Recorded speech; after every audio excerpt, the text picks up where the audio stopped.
আসসালামু আলাইকুম শেখ। ওয়ালাইকুম আসসালাম ওয়া রাহমাতুল্লাহি ওয়া বারাকাতুহু। হুম, India Paschimbanga India Paschimbanga Hooghly district থেকে বলছি। বলেন। শেখ, আমরা যে সালাত আদায় করি, সালাতে যে কিরাত করা হয়, কিরাতের হুম, মধ্যে সঠিক তিলাবত হয় না।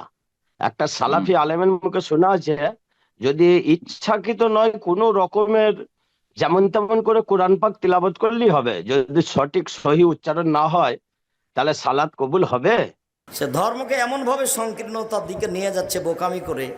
আল্লাহ নবী বলছেন কোন রকম করে যদি ছেঁচড়া বেচড়া করে পড়তে পারে ডবল নেকি।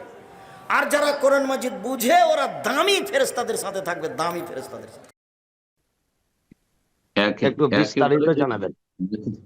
বেচারা যদি অশিক্ষিত হয়, মূর্খ হয়, আর নামাজ ধরেছে, তো রাতারাতি কি আর শিখে নিবে? তবে সারা জীবন এইরকমই ভুল করে কাটিয়ে দেবে, এটা চলবে না। এর আগে বলেছি, ভুলের দুটো স্তর আছে তেলাওয়াতের।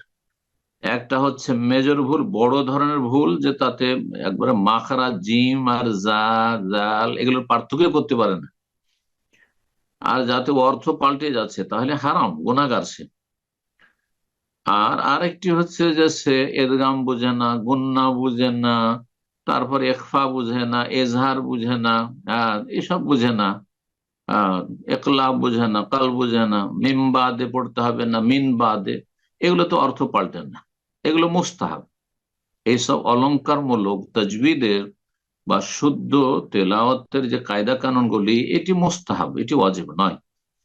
সুতরাং যে সালাফি আলেম বলেছেন যে কোন রকম করে পড়ে দিলেই হবে, তার অর্থ এটাই তিনি হয়তো বুঝাতে চেয়েছেন যে যদি মোটামুটি শুদ্ধ হয়, বড় ধরনের ভুল না থাকে, ছোটখাটো ভুল আছে, কোনো অসুবিধা নেই, সালাত হয়ে যাবে। তারপরে একটা লোক হয়তো সে শিক্ষার পরিবেশ পায়নি, বাপ মা অশিক্ষিত ছিল, বাপ মা শিখায়নি, আর তারপরে নামাজ ধরেছে, আর প্রথম দিন থেকে কি করে, সে তো বড় বড় ভুলও থাকতে পারে, সূরা ফাতিহা মুখস্থই নেই, আর তার নামাজের টাইম হয়েছে, নামাজ পড়তে হবে না, সালাত পড়তে হবে না? অবশ্যই পড়তে হবে। যার সূরা ফাতিহা মুখস্থ হয়, নিউ মুসলিম গত সপ্তাহে একজন ইসলাম গ্রহণ করলো, তো কি তার সাথে সাথে আজানের সাথে, মাগরিবের আজানের সাথে সে ইসলাম গ্রহণ করলো, সাথে সাথে নিয়ে গেল, তাকে বললাম যে তুমি বলবে সুবহানাল্লাহ আলহামদুলিল্লাহ আল্লাহু আকবার, এই দিয়ে শুধু নামাজ পড়বে। হ্যাঁ, সুবহানাল্লাহ আলহামদুলিল্লাহ আল্লাহু আকবার শুধু পড়তেই থাকবে, অতি তার নামাজ হয়ে যাবে, সালাত হয়ে যাবে ইনশাআল্লাহ। ঠিক ওই রকমই ভাঙাচোরা যায় সূরা ফাতিহা পড়বো, সূরা ফাতিহা ফরজ, যদি কোনো মুসলিমের মুখস্থ থাকে আর শুদ্ধ নাও থাকে, তবু সেটা পড়বে, আল্লাহ কবুল করবে। কিন্তু সেটা দীর্ঘ সময় ধরে এরকম চালানো যাবে না, তার জন্য শিক্ষা ফরজ। সে শুদ্ধ করার চেষ্টা করবে, কমপক্ষে মাখরাজগুলি যেন ঠিক হয়, হরকতে ভুল না হয়, অর্থ না পাল্টে যায়, এতটা জরুরি। আর বাকি যেগুলো জিনত অলংকারমূলক কায়দা কানুন তাজবিদের, সেগুলি জরুরি কোনো সময় নাই, কোনো সময় নাই। যদি করতে পারে ভালো, না করলে কোনো অসুবিধা নেই। আল্লাহ তাআলা আ'লাম। জি।